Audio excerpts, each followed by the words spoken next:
Hello, hello, and welcome to another exciting episode of Skeptics and Seekers Sunday Sermon.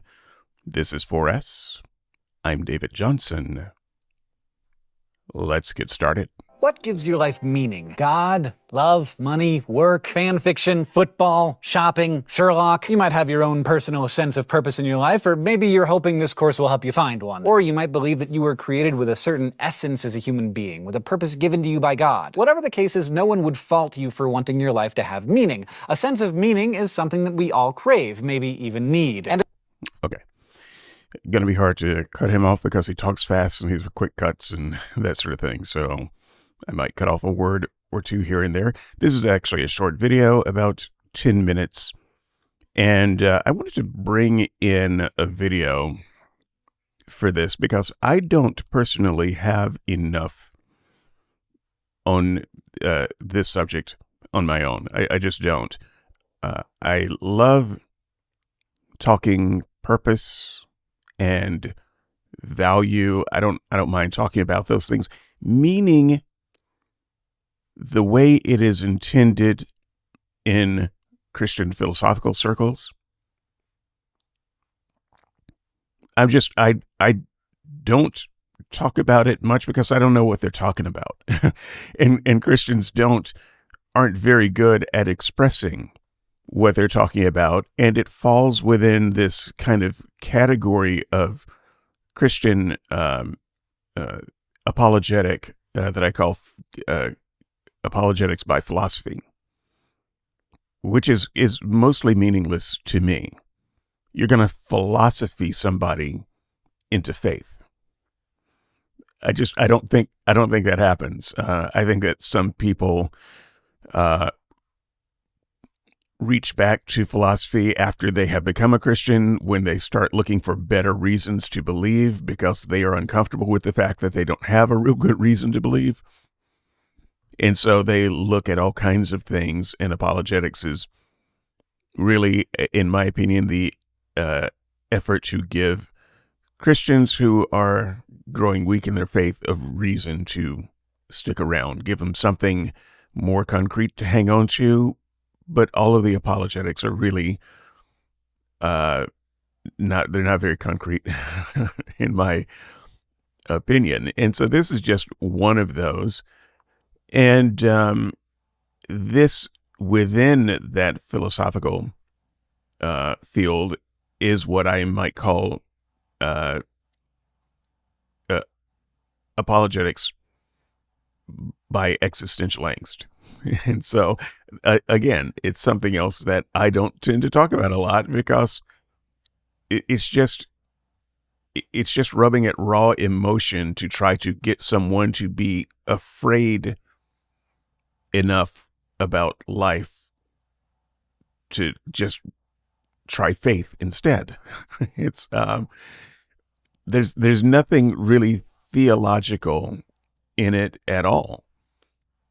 So, how much existential angst can we stir up? Does your life have meaning? So this is done by PBS. This video is less than 10 minutes. In fact, I think it's a little bit less than 9 minutes. And I thought it gave a good explainer on the subject. There was another video that was an even better explainer. It was only about 3 minutes longer, but it was somewhat dry, and I might include that, just link that to it. I almost used it, but I thought, that one's just a little dry. It was also a very good explainer, though, and its focus was on nihilism. The focus on this video is existentialism, but it's all covered. So they're kind of, the way meaning is brought up, and the way I think Mac was bringing it up was meaning as opposed to nihilism, because we have nihilism and meaning paired together. That is not what all Christians mean, though. That's not what they're all talking about. A lot of them, when they talk about meaning, use it as a synonym with purpose or value. And then when you bring in those things, function gets brought in. But none of that is really what's in view when we're talking about meaning in the context of nihilism. So nihilism is the idea of nothing. Nothing matters. Nothing has meaning. That's really the underpinnings of nihilism. And so when Christians talk about meaning in conjunction with nihilism, they're really talking about meaning versus meaninglessness. So when I asked last week what was meant by meaning, the answer I got was really strange. I was just going to play a clip of it. I don't want Mac to think he was persecuted. I think he just gave a really bad answer because he was going off the cuff and he really hadn't thought about a good answer. He just assumed that everybody knows what meaning is. And so he said something to the effect that meaning was the pursuit of finding your ultimate purpose. That was his answer. Was something like that. It was very circular. It wasn't a very good answer at all. And once again, I don't want to make him feel persecuted. I think he just was speaking off the cuff because he hadn't really thought about it. And I think that's the case with a lot of Christians. They just assume that you know what meaning is. And I assure you, you don't know what meaning is as they understand it, because it can mean a lot of things. And like I said, this is meaning as opposed to nihilism, but then you have to know what they mean by nihilism. And it's hard to know what the opposite of that really is. And so rather than look at the meaning side of things right now, I'm going to look at the nihilism side of things that can be broken down into three pieces. Nihilism, existentialism, and absurdism are all kind of three parts of the same thing. I almost said three sides of the same coin, but that would be a very odd-shaped coin, though I'm sure there is such a shape out there. So just in brief, nihilism is the idea that nothing matters, and the other things kind of flow from that. You have nihilism, you have, so wherewith do you find meaning with nihilism? And you don't. Absurdism is the idea of accepting that there is no meaning, but fighting against that anyway. Something like that. I know that I'm kind of not stating it entirely accurately, but we're getting close enough in the ballpark. So if you Google it, wiki it, you will see. So absurdism doesn't have anything to do with, oh, that's ridiculous. That's absurd. It's not that. And then existentialism, and he's going to spend most of his time talking about existentialism, but that would be the idea that while there's no intrinsic meaning, see nihilism, we can, in fact, have meaning by creating our own meaning. And so that would be existentialism. So these are kind of three flavors of meaninglessness and what some responses are to that. So before we can talk about meaning in any kind of positive way and understand what some people at least mean by meaning, we have to look at its reverse, its opposite, which is meaninglessness. And so with that, we will pick this up. And like I said, this is a good explainer. I think there are better explainers out there, but this one's quick. And so we'll listen to what this gentleman from PBS has to say. As we move out of our unit on the philosophy of religion, we should spend some time talking about how we understand our lives as being meaningful. Because when you think about it, a lot of us devote a ton of energy to the task of finding meaning in our lives. Maybe you find it through religion, or by fighting for social justice, or educating others, or seeking beauty in artistic expression. No matter how you do it, there's a group of philosophers, the Existentialists, who say that any or all of these things can give your life meaning. But at the same time, they say none of them can.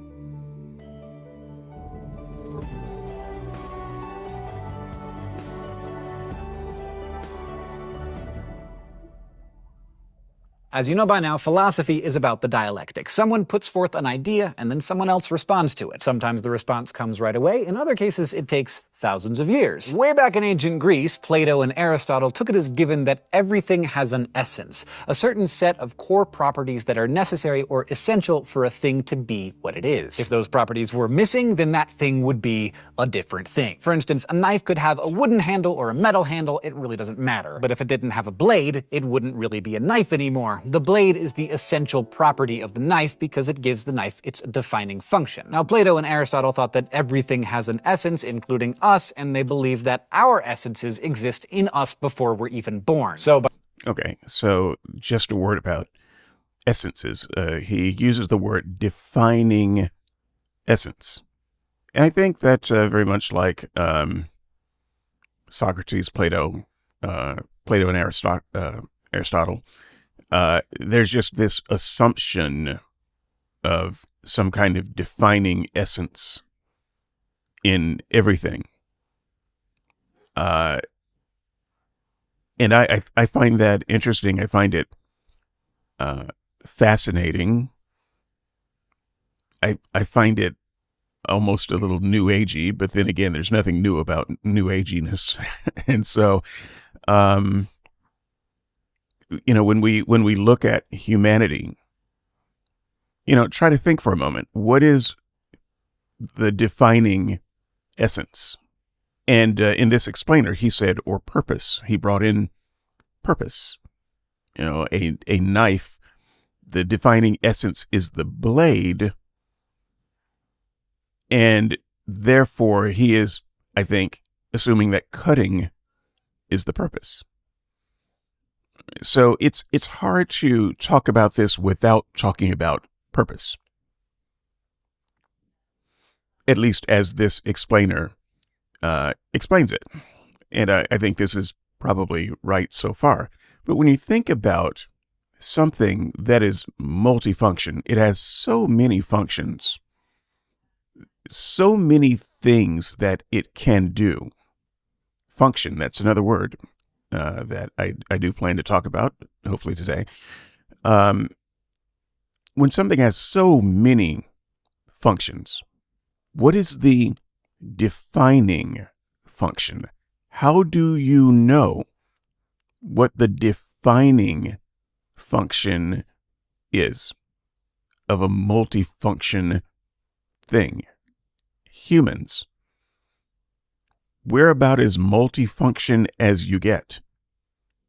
We can do lots and lots and lots and lots of things. And so if you just assume, if you begin with the premise that humanity has an essence, a defining essence, a defining purpose, how do you determine what it is? I'm not even asking what it is, because I haven't determined that it even exists.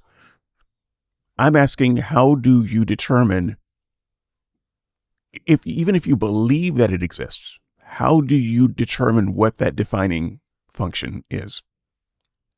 Considering that we have so many functions. So where do you look for that? Do you look at mere utility? Let's take a look at all of the things that humans can do, and let's see if we can figure out what the most important one is. Is that how you do it? Do you take a more metaphysical approach? Humans are so complicated, only a divine being, a divine creator, could possibly imbue it with its ultimate essence or function. Okay, but even if you determine that, how do you determine what the divine being's ultimate function for it is? It's not obvious at all. So I just wanted to pause on this notion of inherent, essential essence and function, and let's move from there. By this thinking, part of what it means to be a good human is to adhere to your essence. Now, you may or may not know what your essence is, and you might be great at living up to your essence, or you may be awful at it. But the important thing is that your essence gives you a purpose, because you were born to be a certain thing. This belief, known as Essentialism, was the standard view of the universe all the way up until the late 19th century, and it's still accepted by many people today. But in the late 1800s, some thinkers started to challenge the idea that we are imbued with any essence or purpose. German philosopher Friedrich Nietzsche, for example, embraced nihilism, the belief in the ultimate meaninglessness of life. But by the mid-20th century, the path had been paved for French thinker Jean-Paul Sartre to return to the question of essence and ask, what if we exist first? What if we're born without any hardwired purpose, and then it's up to us to figure out our own essences? Well, Okay. So Nietzsche brought up here, I made the claim last week, and I'll just double down on it. Pretty much the only time I hear Nietzsche mentioned is when Christians are talking about this subject, and they think they can get a toehold in with Nietzsche. It's not someone that comes up in regular conversation very often. So that said, and I say Christians, you can expand that out to religionists if you like. But there is also a little bit of debate about Nietzsche. So this is not literary criticism hour, but it's important that you understand some of the debate there. Excuse me. I think my microphone fuzzy has some pet hair on it. I got a little bit in my mouth. This is what happens when you let pets into your studio. That said, so Nietzsche, yes, a proponent of nihilism. However, the controversy is that some say that Nietzsche was not a proponent of nihilism, that he argued that he was actually arguing for purpose. He was actually arguing for meaning, and he was kind of using nihilism as a kind of a foil to present his real idea. Or some say that he seems to go back and forth between nihilism and meaningfulness. And my read on Nietzsche, and I don't know that much about Nietzsche and his great work in question, but Nietzsche was a nihilist. So that's kind of where I'm planting my flag there until someone gives me a really good reason to plant it somewhere else. He did believe that there was no meaning, but he also believed that we could overcome that. We could ground ourselves in reality as opposed to the false meaning derived in fantasy that, science had advanced such that we no longer needed the God hypothesis. God is dead. Now what? Is kind of the question that you might get from Nietzsche, but you would also get the answer from Nietzsche if you continued to read. So even though he predicted, yes, there would be a great deal of angst if you kill off God, which we have, at least by his interpretation. We would go through a great deal of social upheaval, but the answer to what we do, where do we find our hopes and dreams and values without God, would be it. That's rooted in something else. Is rooted in reality, and we didn't need God for that. I would echo Nietzsche, to at least my understanding of Nietzsche, in this matter, and it's part of why I spend a lot of time on the shorts talking about the things I talk about, because that's what Christians are talking about.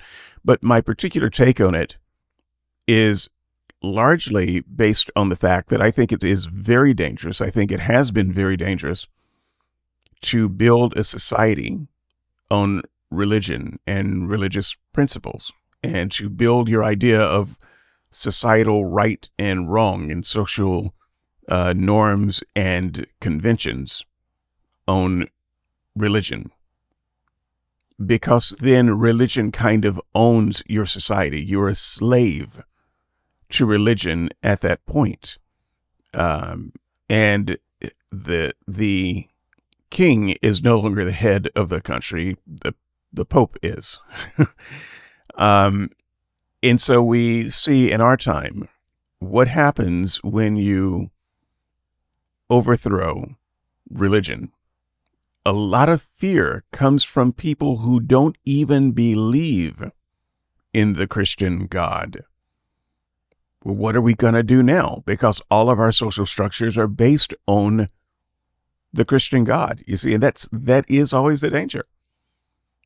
What is marriage if the church no longer has the authority to define it? Well, we get to define it. But we always should have been the ones to define it. By we, I mean those who are not a part of the church complex. The church doesn't get to define my union with my wife.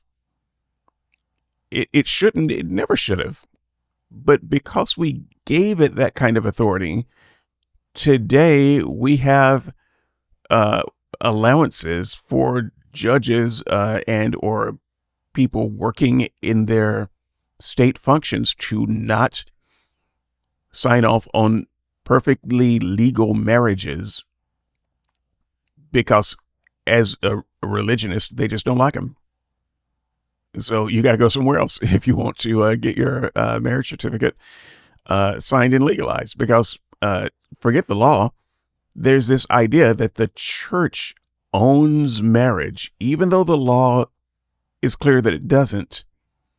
It's so ingrained in society that it de facto does. That's the danger. So what happens if you remove the church altogether from everything?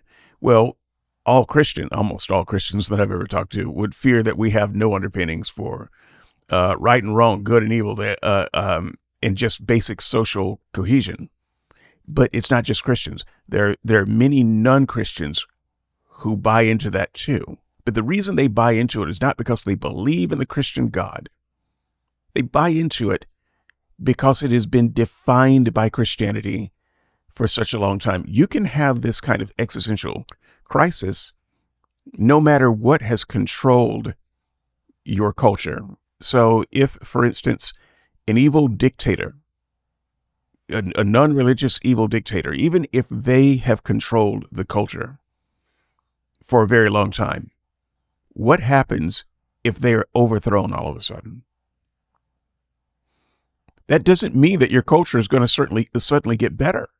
There's going to be a period, maybe a long period, of chaos, because your culture has to redefine itself and reestablish what the new norms are going to be, the new morality is going to be, the new rights are going to be.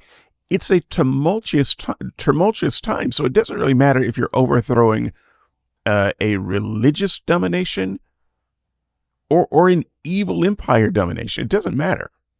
So this is kind of Nietzsche here. And what Christians want to take from Nietzsche is the idea that, oh, well, you throw out God and things go pear-shaped. But I think if we're learning anything from Nietzsche and reading Nietzsche, it has nothing to do with Christianity or religion in the grand scheme of things. That was the thing he was talking about. But this is true no matter what thing has artificially had a chokehold on your society for a long time. When you throw it out, you end up with this, oh no, what are we going to do? I will just say this one more thing before I go back to the video. When I realized that I was no longer a Christian, someone who was without faith, I went through this thing as well. this, all right, if there's no God, what do I believe? If there's no God, who am I? If there's no God, what is right and wrong? What? That's all I had was questions, because so much of what I believed was mediated through uh, the lens of religion. You take that away, all of a sudden, you don't know what you think about anything. It's a scary time as you rebuild yourself. And that's just one individual. Everyone who deconstructs goes through this. Imagine an entire society going through that all at once, all of a sudden.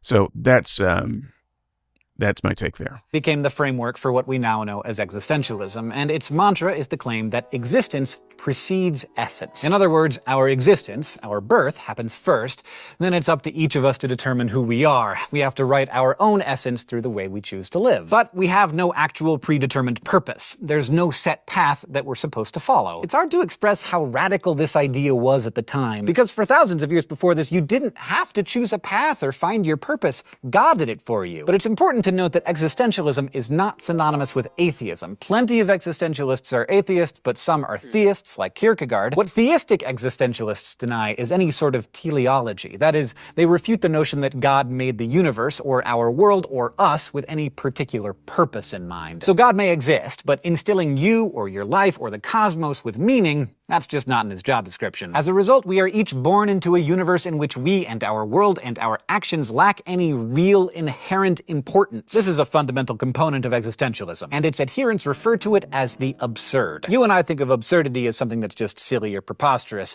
but for existentialists, absurdity is a technical term. It's how they describe the search for answers in an answerless world. We are creatures who need meaning, but we're abandoned in a universe full of meaninglessness. So we cry into the wilderness and get no response, but we keep crying anyway. That, for an existentialist, is the definition of absurd. Since there's no teleology, the world wasn't created for a reason, and it doesn't exist for a reason. And if there's no reason for any of this, then there's also no absolutes to abide by. There's no cosmic justice, no fairness, no order, no rules. Now, existentialism has its roots in late 19th century thinkers like Kierkegaard and Nietzsche, but it really came into its own during and after World War II, as the horrors of the Holocaust led many people to abandon any belief in an ordered world. And who could blame them? When Nazis became possible, meaning became much harder to find. But Sartre faced meaninglessness head-on and explored one of the most agonizing aspects of existentialism. Not the world's lack of meaning, but its terrifying abundance of freedom. To most of us, freedom sounds pretty great, but Sartre thought that we are painfully, shockingly free. After all, if there are no guidelines for our actions, then each of us is forced to design our own moral code, to invent a morality to live by. Sartre took this to mean that we are condemned to be free, a fate that he found to be quite awful. You might think that there's some authority you could look to for answers, Sartre said, but all of the authorities you can think of are fake. You can do what your parents say, or your church, or your government, but Sartre said those authorities are really just people like you, people who don't have any answers, people who had to figure out for themselves how to live. So the best thing you can really do, he determined, is to live authentically. Sartre used this to mean that you have to accept the full weight of your freedom in light of the absurd. Okay.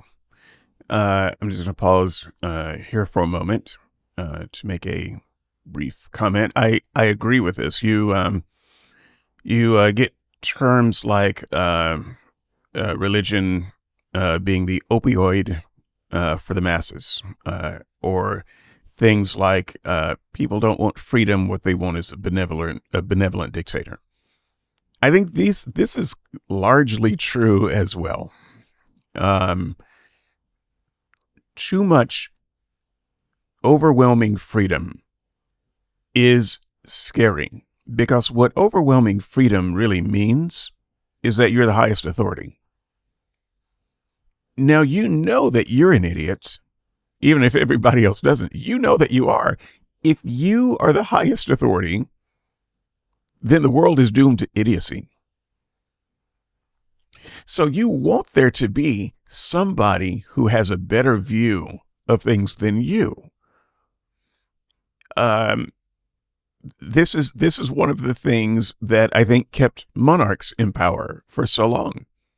It's the idea that here's a human that we can raise up almost like an idol, um, who has a better view of everything than us.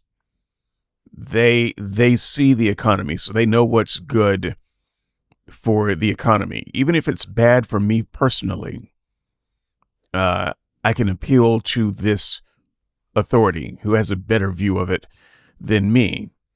Justice. I don't see personally how this person saying off with your head is just, but this person has a better view of justice than me. I don't see how doing this thing is moral or not doing this or doing this thing is immoral, but this person that we have set up as a kind of a godlike figure has a better view of it than me. And so even when you disagree with your monarch, there's a certain comfort in believing that this person has their finger on the pulse in a way that you don't. And it is devastating to realize, oh, this person is just even more of a stupid idiot jackass than I am. That's kind of when it stops working for you, when you realize that. There's this childlike impulse, I think, in all of us to believe that someone has the better perspective. And it's kind of an evolutionary thing. I think it has to be that way. When we are born entirely helpless. No one would turn their society over to a newborn baby. Can't do it. They know nothing. No matter how little you know more than a newborn baby.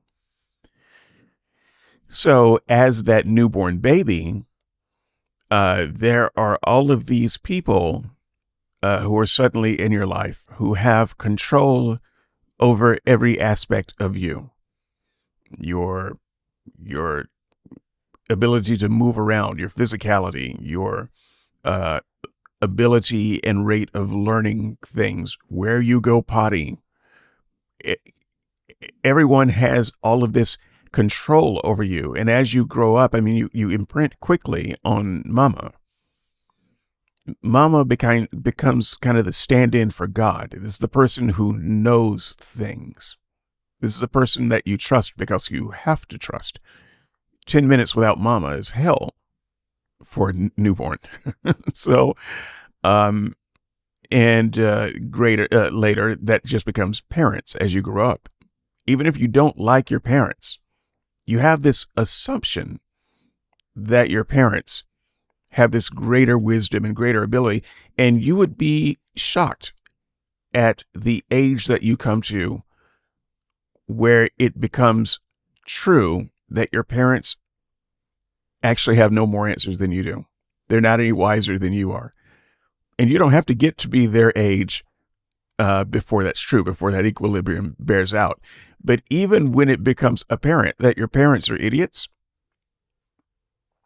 you still kind of keep looking to your parents. But then you also kind of look to someone else. Sometimes it's a spouse that you look to have the answers. Sometimes it's a boss. This person has their finger on the pulse. Often, when you become political, it becomes your mayor, your governor, your president. This is the person who has the answers, and mixed in with that, at some point, we find religion, and there's the ultimate, wait for it, sky daddy, who is in control of everything. And so we keep just passing that impulse on for someone else to take the reins, so that our freedom is not absolute, so that our freedom is somewhat compressed and reduced by a higher authority with a higher knowledge, who can mediate freedom in a way that we can trust. So we get back to Sartre. what happens when you don't have that. I think today, part of the crisis that we're in, I mean, Christians are very angry at atheists. You're killing God. You're taking God out of schools. Actually, the biggest perpetrators of this renaissance of falling away, if you will, religious falling away, is the church. It's Christians. They're behaving badly in a way that makes it obvious to their parishioners that they don't know what they're talking about. Their preachers and Sunday school teachers are making it clear that they are idiots.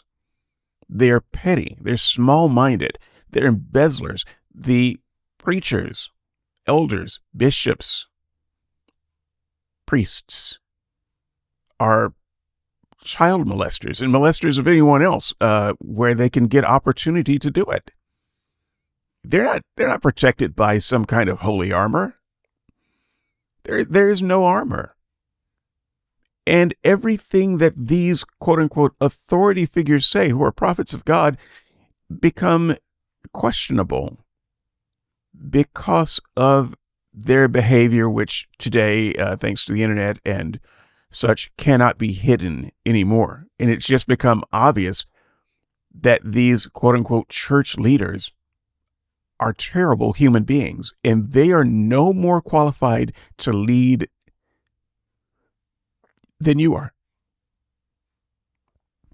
They're just as selfish, just as petty, just as small-minded, and just as vulnerable as you are. And so the cognitive dissonance is getting too strong. You cannot trust the church politic as that mediator of freedom. And since God is the one who ordains these fools, you start doubting God too. Because God should have known who these people are and what they were going to do. And so I think you have a lot of the falling away because people have lost confidence in the church, not because of voices like me, but because of the actual behavior and character that has been exposed of the leadership of the church itself. And so we get to this place where people who have been happy to hand over their freedom, they're looking around to ask, well, who do we hand it over to next? There's no church, no God. Now what? Is it me? Is it just me? That is a devastating idea. Have to recognize that any meaning your life has is given to it by you. And if you decide to just phone it in and follow a path that someone else has set, whether it's your teachers, your government, or your religion, then you have what he called bad faith, a refusal to accept the absurd. If you live by bad faith, you're burying your head in the sand and pretending that something out there has meaning that you didn't give it. Which brings us to this week's Flash Philosophy. Let's go to the thought bubble. Sartre explained these ideas through an anecdote about one of his students who faced a difficult decision. The young man was at a crossroads in his life. He could join the military during wartime and go off and fight for a cause that he believed in, and he wanted to do this. He thought it was right. But he also had an elderly mother who was all alone except for him. If he went to war, he'd leave her behind, and that seemed wrong. So he could stay with her and let others fight for justice, or he could go off to war and leave his mother to herself, and likely never see her again. The young man felt a sense of duty to both his cause and to his mother, but he could only serve one. Moreover, if he went to war, he'd just be a very small part of a really big cause. His contribution probably wouldn't be great, but he would be contributing to something that would affect millions of people. But if he stayed behind, he'd make an enormous difference in just one person's life. Thanks, Thought Bubble. So what's the answer? Sartre said the whole point of this young man's decision was that no one could give him an answer. In fact, there was no answer until the man chose one for himself. No moral theory could help him decide because no one else's advice could lead him to a decision that was truly authentic. So his choice, no matter what it was the only true choice, provided that he made it authentically, because it was determined by the values he chose to accept. A lot of people think existentialism paints a pretty bleak picture of the world. In fact, the French philosopher and novelist Albert Camus went so far as to say that the literal meaning of life is whatever you're doing that prevents you from killing yourself. yourself. But most existentialists would remind you that the world and your life can have meaning, but only if you choose to assign it. If the world is inherently devoid of purpose, you can choose to imbue it with whatever purpose you want. So no one can tell you if your life isn't worth anything if you, say, don't have children, or don't follow a lucrative career path, or achieve whatever standards your parents hold you to. And this works not just on an individual scale, but on a global one too. If the world is going to have any of the things most of us value, like justice and order, we're going to have to put it there ourselves, because otherwise, those things wouldn't exist. So a worldview that looks bleak to some may to others seem almost exhilarating. Today, I hope you enjoyed as much as I did learning about essentialism and its... Okay, I did. So, right. Let's talk a moment about authenticism. I agree with this idea. So an example that I would use is if you're trying to make a moral decision, whatever that moral decision is, if you look to a God, or you look to a religion, you look to a government, you look to whatever, to find the answer to the moral decision that you're trying to make, then inherently you are avoiding doing morality. You are not doing morality by looking for the answer. It's a little bit like doing your math homework and looking in the back of the math book to find the answer. Well, that's an inauthentic answer. And from a learning perspective, you are better off coming up with a wrong answer on your own than looking in the back of the book and just printing a right answer that you didn't come up with. Doing morality is an activity, and it only has meaning insofar as you are the one doing it. So if you look for that answer, say the all-knowing God who has all the right answers, who is the essence of morality. And by the way, why would we imbue anyone with this idea of the essence of all morality? It just means that there are no moral judgments for us to make. All of our moral judgments come from this God. And so even the moral judgments, because I know that Christians would balk at that, even the moral judgments that you participate in, you are still kind of in your mind having a safety net. So it's not you ultimately that's coming up with the answers. You are someone with a spirit-filled heart and conscience. And so your very inner substance is reaching out to the other great substance to guide you toward the answers. You are abdicating the responsibility of making that judgment. And that would be inauthentic. He mentioned this kind of a moral dilemma. Do I go off to war and help my country and to risk my life, since, all of my contemporaries are doing the same? Or do I stay home, save my life, but help this one person who is important in my life? It feels a little bit like the trolley car question, a little bit different, but it feels like that. Well, the Christian, depending on the type of Christian you're talking to, might say, well, there is an answer. There is an answer, and your job is to discover the answer, to find the answer that is most God-affirming. But again, that feels very inauthentic. Even though you're the one doing the work, you are in your mind passing off that responsibility of asking yourself, basically, what would God want me to do? You're not asking yourself what you think you should do. You're asking yourself what this other being would want you to do. And so you're taking the decision outside of yourself, and you're factoring in this set of inauthentic ideas, so that whatever answer you come up with even if it's the quote unquote right answer, is an inauthentic answer. Also, in questions like these types of moral dilemmas, I don't think there is a right answer. So I would agree with existentialism and authentism, which is to say, it becomes the right answer when you make it. Now, someone else might say, well, no, you objectively chose the wrong answer. And I would then ask, how did you objectively come up with the right answer? What do you mean by objective? Where did you find this answer? Did you find it under a rock? So I think this is all very interesting.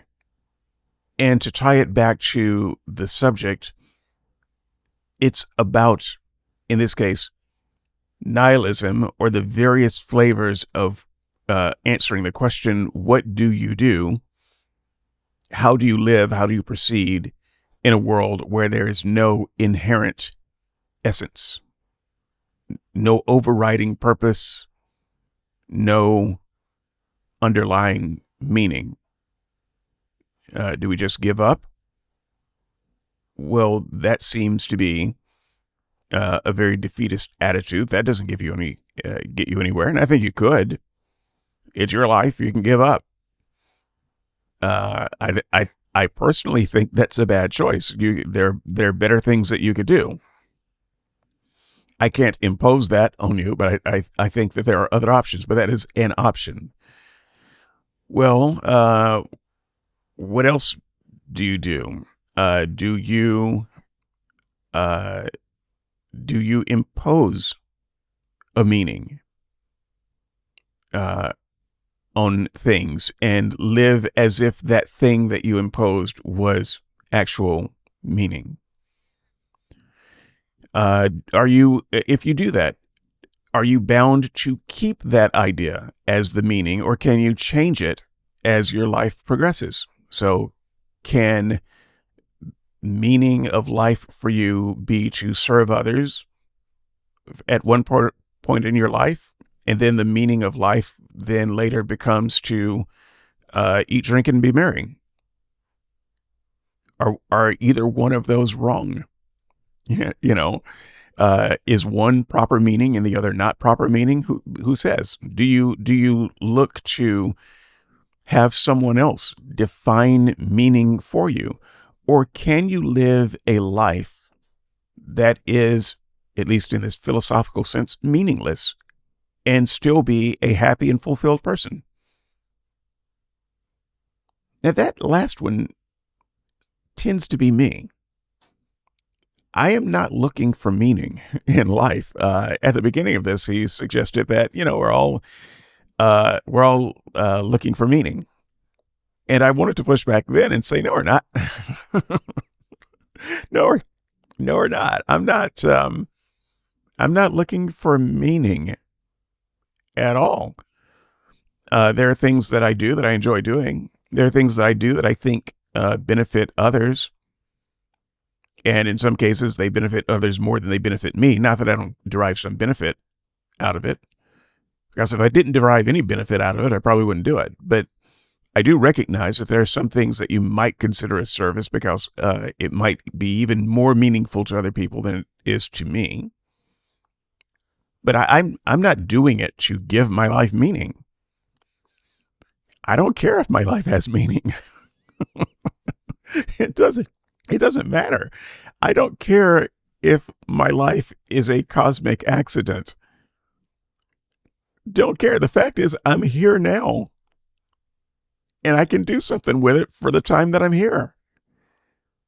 And I don't care if the thing that I do with my life lives forever, long beyond the time where anybody remembers me or that where anything that I did would matter to anyone at that time. I don't care. None of that bothers me. And so maybe you can weigh in the comments on what's wrong with me.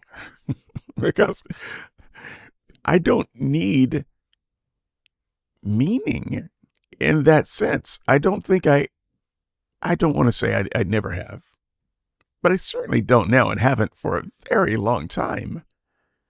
Um, there's no me in meaning.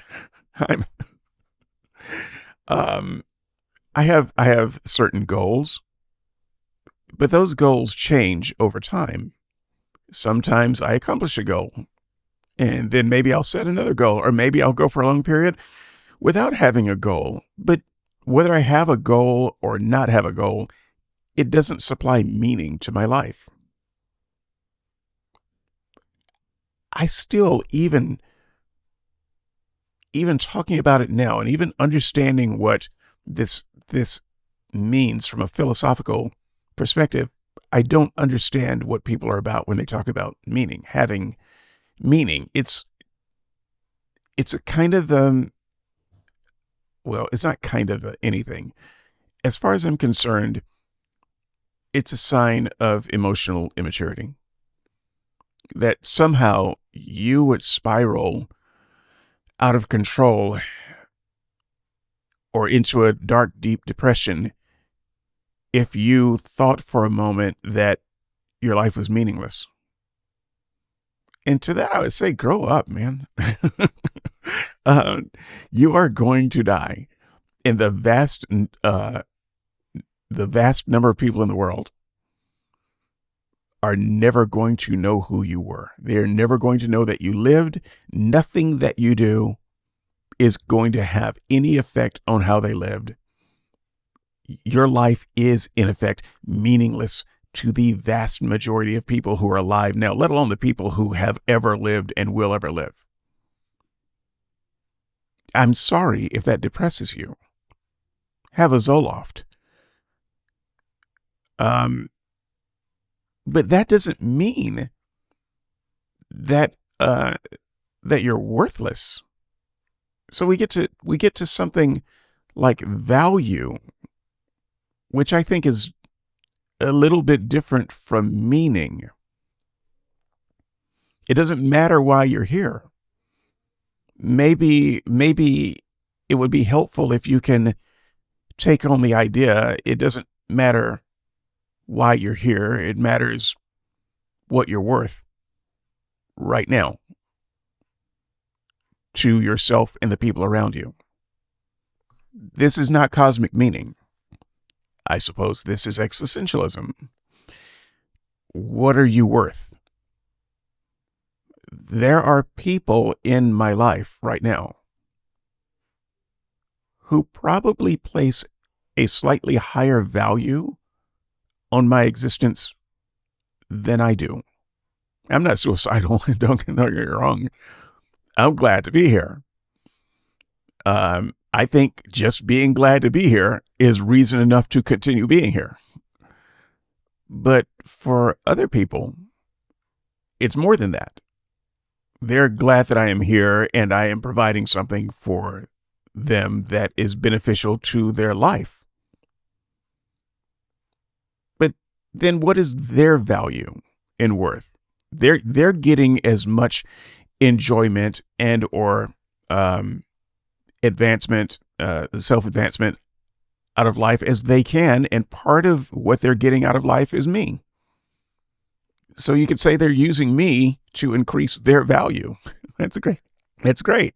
Just as I use other people to increase my value, as we all do. My time here on Earth, I want it to be spent pursuing as much goodness and truth as I can while enjoying every moment of it that I can. I want to sleep well at night. I don't want to sleep with an uneasy conscience. I guess this is evolution at work again. I want to do things that make myself valuable to other people, because that is in turn going to enhance the likelihood of my survival. If everybody around me found me of no value, and in fact, that I reduced their value, they would seek to get rid of me. That would be an evolutionary disadvantage. So we all try to make ourselves as valuable as possible to other people. That's good for society if we do. It's also good for us. And that we can do something that is self-affirming, that's also good for us.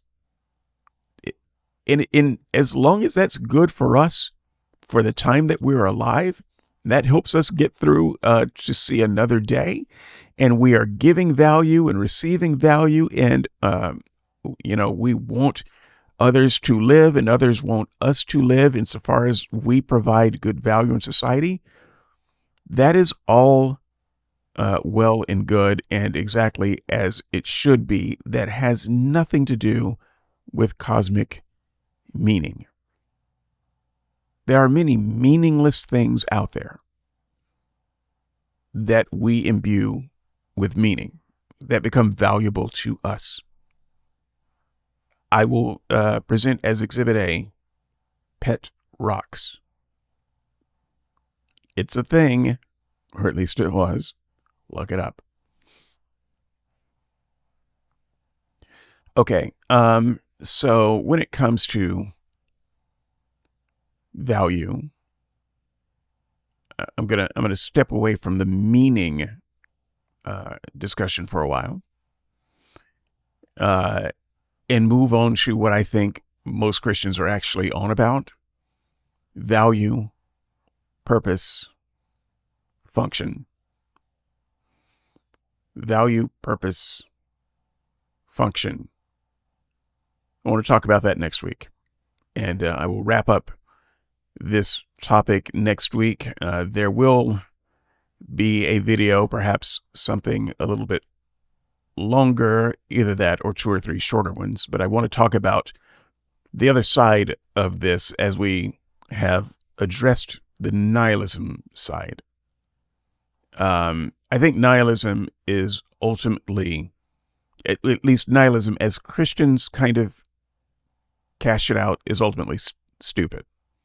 Because the way the Christian describes nihilism, and I don't think it's actually the way a nihilist would describe nihilism, would be since nothing has any meaning, we can just do what we want to, like psychopaths. We can rob, cheat, steal, kill, rape, plunder, pillage. Who's to say whether it's right or wrong? It doesn't matter because nothing has any meaning. Okay, I don't know of very many people who believe that, except for psychopaths. And so the boogeyman that Christians are throwing up at you is that either you believe in meaning as they factor it, or you're a psychopath. And I think that Christians are the ones that are closer to psychopathic, at least in their claims, because they're the ones who claim, sometimes explicitly, that if there was no God, there would be nothing keeping them from raping, robbing, and pillaging. Okay, well, in that case, you keep believing in a God. You're the psychopath, though, not me. I don't think that the universe has any meaning at all, but I'm not psychopathic. You are, at least by the way you argue. So I think that's absurd. I don't think that's the ultimate end of nihilism, but it's also certainly not the only option if you don't believe that the universe has any particular meaning. I think that existentialism is a good place to land there, where, you're here for whatever reason, it doesn't matter, and you get to determine your own meaning, and you don't get to impose your meaning on someone else. They get to determine their meaning. That doesn't mean that we cannot live as a society simply because meaning for you is different than meaning for someone else. But again, this idea frightens the Christian. Oh no, we have different ideas of meaning. One of us is going to have to kill each other. No, we're not. You're a psychopath. If that's how you're thinking, you're a psychopath. You're a sociopath. Something is wrong with you.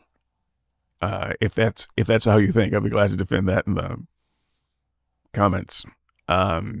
So I think that we can cross nihilism off the list of big scary things that Christians want you to be afraid of. Nothing needs to have any intrinsic essence in order for us to live in good society with other people. So with that, let's look at the other side of this. Value, function, purpose. Next week. Till then, you know what to do. skepticsandseekers.squarespace.com. Log in your Discuss account, discuss away. Send me an email, skepticsandseekers@gmail.com. Until the next time, I will see you in the comments. And in the meantime, ending this meaningless episode, I am out.